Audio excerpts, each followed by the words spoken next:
Hello everyone, এই ভিডিওটি কুমিল্লা বিশ্ববিদ্যালয়ে ভর্তি ইচ্ছুক পরীক্ষার্থীদের উদ্দেশ্যে।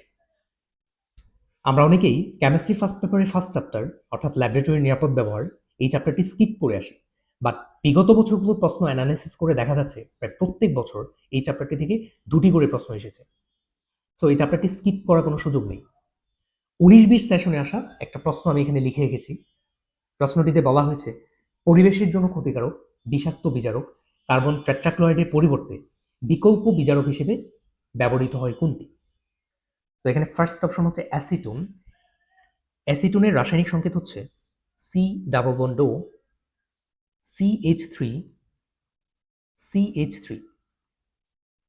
তো এখানে কার্বন এবং অক্সিজেনের মধ্যে অক্সিজেনের তড়িৎ ঋণাত্মকতা কম্পারেটিভলি কার্বনের তড়িৎ ঋণাত্মকতা থেকে বেশি।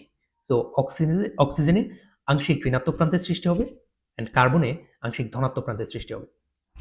সো অ্যাসিটন হচ্ছে একটা পোলার যৌগ, বাট কার্বন টেট্রাক্লোরাইড হচ্ছে একটা অপোলার যৌগ। সো অপোলার যৌগের বিকল্প হিসেবে নর্মালি অপোলার যৌগকে বেছে নেওয়া হয়। সো কার্বন টেট্রাক্লোরাইডের বিকল্প হিসেবে অ্যাসিটনকে নেওয়া যাবে না। সেকেন্ড অপশন হচ্ছে বেনজিন। সো আমরা জানি বেনজিন হচ্ছে একটা বিষাক্ত পদার্থ যেটা ক্যান্সার সৃষ্টি করতে পারে, অর্থাৎ বেনজিন একটা কার্সিনোজেনিক পদার্থ। সো কার্বন টেট্রাক্লোরাইডের বিকল্প হিসেবে অবভিয়াসলি বেনজিনকে নেওয়া যাবে না।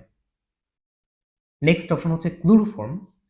ক্লোরোফর্ম কার্বন টেট্রাক্লোরাইডের মতোই একটা হ্যালোজেনেটেড হাইড্রোকার্বন, যেটা আমাদের লিভারের জন্য ক্ষতিকর। সো কার্বন টেট্রাক্লোরাইডের বিকল্প হিসেবে ক্লোরোফর্মকে ইউজ করা যাবে না। লাস্ট অপশন হচ্ছে হেক্সেন। হেক্সেনটা মোটামুটি বিষাক্ত পদার্থ। সো এটা যখন ল্যাবরেটরিতে ইউজ করা হয় তখন সেফটি টুলস ব্যবহার করে যদি আমরা হেক্সেনকে ইউজ করি তখন সেটা আমাদের স্বাস্থ্যের জন্য বা পরিবেশের জন্য খুব বেশি মাত্রায় ক্ষতিকর হবে না। সো হেক্সেনকে বিকল্প হিসেবে ব্যবহার করা যেতে পারে। তো আমাদের অ্যান্সার হবে হেক্সেন।